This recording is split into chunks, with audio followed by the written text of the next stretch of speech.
आजादी से पहले असहयोग आंदोलन अपने चरम पर था। 10 फरवरी 1922 को गुजरात के बारडोली में महात्मा गांधी सुबह की प्रार्थना के बाद से ही चुपचाप कोने में बैठे थे। नमस्कार, भारत हाउस देख रहे हैं आप और 7वां एपिसोड फुल एंड फाइनल का, जिसमें चर्चा करेंगे महात्मा गांधी और जवाहरलाल नेहरू समेत चौरी चौरा कांड की।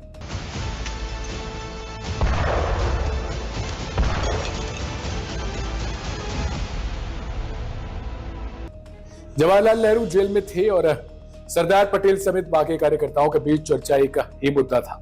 4 फरवरी 1922 को यूपी में हुआ चौरी चौरा कांड। 12 फरवरी को असहयोग आंदोलन को वापस लेते हुए गांधी जी 5 दिन के उपवास पर चले गए। एक तबके का आज भी मानना है कि अगर गांधी जी ने असहयोग आंदोलन वापस नहीं लिया होता तो हमें आजादी के लिए 1947 तक का इंतजार नहीं करना पड़ता।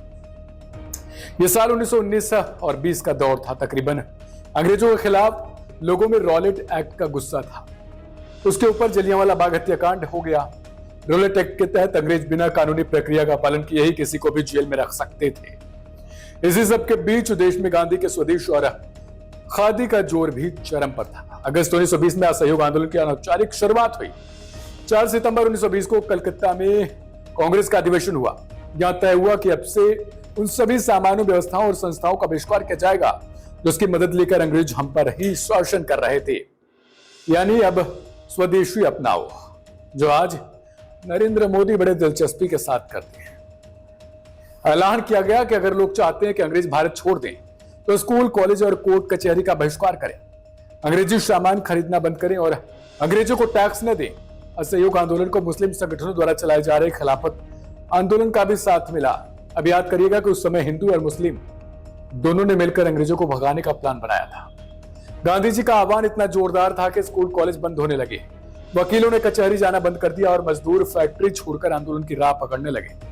देश भर में विदेशी सामान जलाए जाने लगे। चौरी चौरा की घटना से तकरीबन 10 से 12 दिन पहले डुमरी के करीब 30 से 35 कांग्रेसी कार्यकर्ताओं ने मुंडेरा बाजार में धरना दिया। वॉलंटियर्स को बाजार से खदेड़ दिया गया। इसे लेकर लोगों में काफी गुस्सा आ गया। 4 फरवरी 1922 को शनिवार का दिन था। मारपीट का विरोध प्रदर्शन करने के लिए मुंडेरी बाजार के पास तकरीबन 800 लोग जमा हो गए। उधर दारोगा ने गोरखपुर से और फोर्स बुला ली, जिनके पास बंदूकें भी थी। एक तरफ भीड़ बढ़ती जा रही थी तो दूसरी तरफ लोगों का गुस्सा भी भड़क रहा था। इसके बाद लोग थाने के सामने प्रदर्शन करने लगे। इसी बीच गुप्तेश्वर ने इस प्रदर्शन को गैरकानूनी घोषित कर दिया और कार्रवाई करने की धमकी दे डाली। प्रदर्शन को गैरकानूनी घोषित करते ही पुलिस और भीड़ के बीच झड़प शुरू हो गई।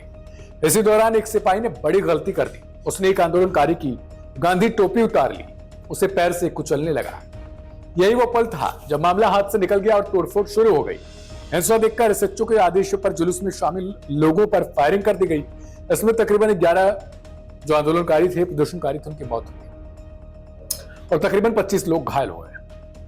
फायरिंग के बाद भीड़ पीछे हटी और रेल की पटरियों पर पहुंच गई। इसके बाद पत्थरबाजी शुरू हो जाती है। उधर फायरिंग करते करते पुलिस वालों की गोलियां खत्म हो जाती हैं। अब भीड़ ने पुलिस वालों पर धावा बोल दिया, क्योंकि ये मजबूर पुलिस वाले भी थे जिन्होंने गोलियां तो बरसा दी, लेकिन पता नहीं था कि उनकी गोलियां भी खत्म हो जाएंगी जब और लोगों का गुस्सा शुरू हो जाएगा। भीड़ से बचने के लिए 23 पुलिस वालों ने खुद को थाने के लॉकअप में बंद कर दिया। वो लॉकअप जिसमें कैदियों को बंद कर दिया जाता है। मजबूरी में पुलिस वाले खुद को बंद करके अंदर से लॉकअप को ताले के हवाले कर देते हैं। इसी बीच कुछ आंदोलनकारियों ने किसी दुकान से केरोसिन तेल का टीन उठा लिया। थाने पहुंचकर मूंज और घास पतवार रखकर थाने में आग लगा दी। उधर दारोगा गुप्तेश्वर सिंह ने भागने की कोशिश की तो भीड़ ने उसे भी पकड़कर आग में फेंक दिया। कुल मिलाकर कहें तो 23 पुलिस वाले जिंदा जलकर मार दिए गए। हालांकि थाने के पास ही रह रहे गुप्तेश्वर सिंह की पत्नी और बच्चों को भी भीड़ ने हाथ भी नहीं लगाया। मानवता कुछ हद तक तो बची हुई थी, लेकिन गुप्तेश्वर को आग के हवाले कर दिया गया। 4 फरवरी 1922 का वो दौर जिसे काला दिन यानी चौरी चौरा की घटना इसे देश कभी नहीं भूल सकता। किसी भी घटना के पीछे कोई ना कोई कारण तो होता ही है। आजादी के समय गांधी जी ने पूरे देश में हिंसा पूर्वक असहयोग आंदोलन चलाया था, जिससे अंग्रेजों के दांत खट्टे हो गए। यह खट्टे का अर्थ ये मत सोचिएगा कि खट्टा जो चटनी होता है उससे रिलेटेड है, क्योंकि दांत खट्टे करना मतलब परास्त हो गए एक तरीके से। जो सोच रहे थे वो नहीं हो सका। कहा जाता है कि चौरी चौरा की घटना देश को और अधिक एकजुट करने में कामयाब रही। भोजन के बढ़ते दामों को चैलेंज करने के लिए छात्रों ने असहयोग आंदोलन को अपनाया। कई प्रदर्शनकारियों को पुलिस ने बेरहमी से पीटा और कई नेताओं को अरेस्ट कर उन्हें चौरी चौरा जेल में डाल दिया। इसके परिणाम स्वरूप नेताओं ने पुलिस के खिलाफ एक नया आंदोलन शुरू कर दिया। जब चौरी चौरा की घटना हुई तब प्रदर्शनकारियों ने मार्केट लेन चौरा की तरफ अपना रुख मोड़ लिया। तब उन पर और असहयोग आंदोलन कर रहे लोगों पर गोलियों की बौछार कर दी गई, जिसके परिणाम स्वरूप उन्होंने कई पुलिस स्टेशनों को आग के हवाले कर दिया। इसके बाद 14 लोगों को उम्र कैद की सजा सुनाई गई और 19 लोगों की मृत्यु हो गई। लोगों की मौत के बाद ब्रिटिश सरकार ने बौखलाहट में आकर चौरी चौरा के आसपास और चौरी चौरा में मार्शल लॉ लागू कर दिया। ये एक तरह का कानून था। इसके साथ ही घटना से दुखी होकर महात्मा गांधी 5 दिन के उपवास पर चले गए और उन्होंने असहयोग आंदोलन को निरस्त कर दिया। उस समय जवाहरलाल नेहरू जेल में बंद थे और उनका मानना था कि गांधी जी ने यह फैसला बेहद जल्दबाजी में लिया। दोनों में कहीं न कहीं मतभेद आ गया। हालांकि तब कई बड़ी हस्तियां गांधी के फैसले से असहमत थी। नाराजगी जाहिर करते हुए सुभाष चंद्र बोस ने कहा था, जब जनता का उत्साह अपने चरम पर हो तब पीछे हटने का आदेश देना किसी राष्ट्रीय आपदा से कम नहीं है। सीआर दास का कहना था कि असहयोग आंदोलन वापस लेना बड़ी गलती है। गांधी जी के इस फैसले से कार्यकर्ताओं का मनोबल काफी हद तक गिरा है। मोतीलाल नेहरू भी गांधी के फैसले से खासा नाराज थे। यही वजह रही कि सीआर दास और मोतीलाल नेहरू ने जनवरी 1923 में स्वराज पार्टी की नींव रखी। अब ये तो पूरा कांड हो गया और चौरी चौरा में आपको बता दें कि गांधी जी ने क्यों फैसला वापस लिया था, ये मैंने आपको बताया।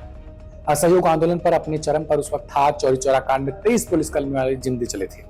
4 फरवरी 1922 को चौरी चौरा कांड हुआ था। अब गांधी जी को लेकर आप क्या सोचते हैं, जवाहरलाल नेहरू को आपको लेकर क्या सोचते हैं, सुभाष चंद्र बोस की राय से आप कितना ताल्लुक रखते हैं, ये हमें कमेंट करके बताइएगा। अगर वीडियो पसंद आई तो शेयर और लाइक कीजिएगा।